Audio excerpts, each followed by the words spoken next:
అదే RTV app వార్తల్ని క్షణాల్లో చదివే అవకాశం ఉంటుంది. ఒక న్యూస్ పేపర్, ఒక టెలివిజన్ ఛానల్ మీ చేతుల్లో ఎప్పుడూ ఉంటాయి.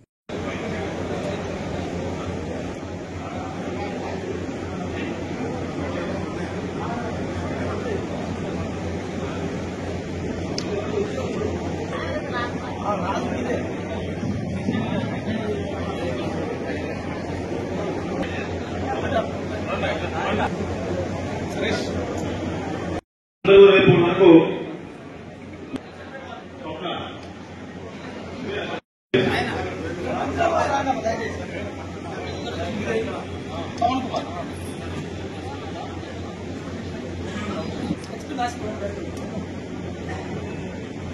నస్పూర్ ఉంది, చెప్పండి లక్ష ఏమన్నా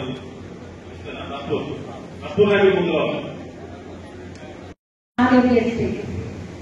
CM relief fund checks issue కోసం ఎవరైతే వచ్చిందో వివిధ గ్రామాల నుండి వాళ్ళందరికీ కూడా పేరు పేరున నమస్కారం తెలియజేస్తున్నాను.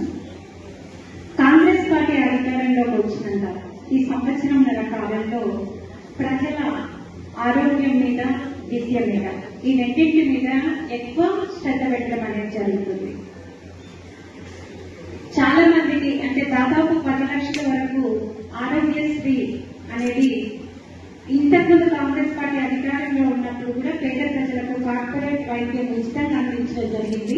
మళ్లీ ప్రభుత్వం అధికారంలోకి వచ్చినాక 10 లక్షల వరకు కార్పొరేటివ్ హాస్పిటల్స్ లో పేదవారికి కూడా వైద్యం చేయించుకోవడానికి ప్రభుత్వం అవకాశం కల్పించింది.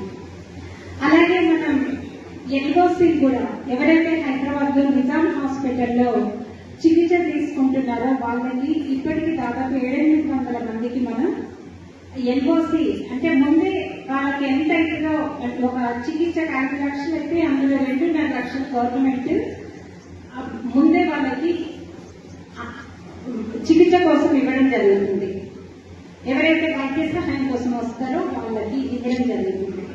అలాగే సీఎం రిలీఫ్ ఫండ్ కూడా ఇప్పటికే మనం 2350 మందికి ప్రభుత్వం కాంగ్రెస్ పార్టీ అధికారంలోకి వచ్చినాక మంచిర్యాల నియోజకవర్గంలో సీఎం రిలీఫ్ ఫండ్ ఇవ్వడం జరిగింది. ఈ రోజు 280 మందికి ఇక్కడ చెక్స్ అనేది ఇస్తున్నాం. అలాగే విద్య మీద కూడా గవర్నమెంట్ చాలా శ్రద్ధ చూపెడుతుంది. ముఖ్యంగా మన దగ్గరికి వస్తే ప్రేమసాగర్ రావు గారు మనం ఒకటి residential school, integrated residential school రెప్పలపల్లిలో పట్టుకుంటున్నాం. అట్లనే మన లక్షపేటలో ఒక స్కూల్ కాలేజ్ ఓపెన్ చేసుకోవడం జరిగింది. అలాగే ఒక హాస్పిటల్ కూడా మనం అత్యాధునిక వసతులతో లక్షపేట పట్టణంలో మొన్ననే ప్రారంభం చేసుకోవడం జరిగింది. అలాగే మంచిర్యాలకి సంబంధించిన ప్రజలెవ్వరు కూడా కరీంనగర్ కో హైదరాబాద్ కో పోకుండా చికిత్స కోసం మన దగ్గరనే అత్యాధునిక చికిత్స అందించడం కోసం ఒక సూపర్ స్పెషాలిటీ హాస్పిటల్ కూడా మనం ఐబీ చౌరస్తాలో నిర్మాణం అనేది చేసుకుంటున్నాం. అలాగే కళ్యాణ లక్ష్మి కూడా ఇప్పటి వరకు దాదాపు 2000 మందికి కాంగ్రెస్ పార్టీ అధికారంలోకి వచ్చినాక కళ్యాణ లక్ష్మి చెక్కులన్నింటినీ అందించడం జరిగింది. గత ప్రభుత్వ హయాంలో చాలా మంది చెప్పిండ్రు కాంగ్రెస్ గెలిస్తే మీకు కళ్యాణ లక్ష్మి రాదు, మీకు రైతు బంధు రాదు అని చెప్పేసి వాళ్ళు రకరకాలుగా ప్రజల్ని భయభ్రాంతులకు గురి చేసిండ్రు. కానీ కాంగ్రెస్ పార్టీ అధికారంలోకి వచ్చిన తర్వాత ఇంత రైతు భరోసా కానీ కళ్యాణ లక్ష్మి కానీ ప్రజలకు అవసరమైన సంక్షేమ పథకాల్ని మనం విజయవంతంగా అమలు చేస్తున్నాం.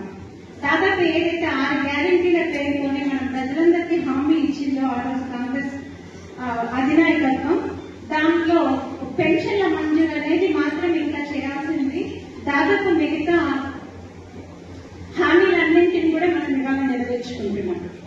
ముఖ్యంగా మన మంచిర్యాల విషయానికి వస్తే ప్రేమసాగర్ రావు గారు నిరంతరం ఈ ప్రాంత అభివృద్ధి కోసం అలాగే ఇక్కడ ప్రజల సంక్షేమం కోసమే ఆయన తప్పిస్తూ పనిచేస్తా ఉన్నారు. ఈ ప్రాంతాన్ని రాష్ట్రంలో మిగతా ఏ పట్టణానికైనా కూడా అసలు మనం ఇప్పటి వరకు అనుకున్న సిద్దిపేట సిరిసిల్ల బాగా డెవలప్ అయింది టీఆర్ఎస్ గవర్నమెంట్ టైంలో అని, వాటికి దీటుగా మనం మంచిర్యాలను కూడా అభివృద్ధి చేసుకోవాలని ప్రేమసాగర్ రావు గారు కంకణం కట్టుకుని నిరంతరం కృషి చేస్తున్నారు. అంటే కేవలం సంవత్సరంన్నర కాలంలోనే మనం అనేక రకాల ఇక్కడ అభివృద్ధి పనులు అనేటివి దాదాపు నిర్మాణం పూర్తయిన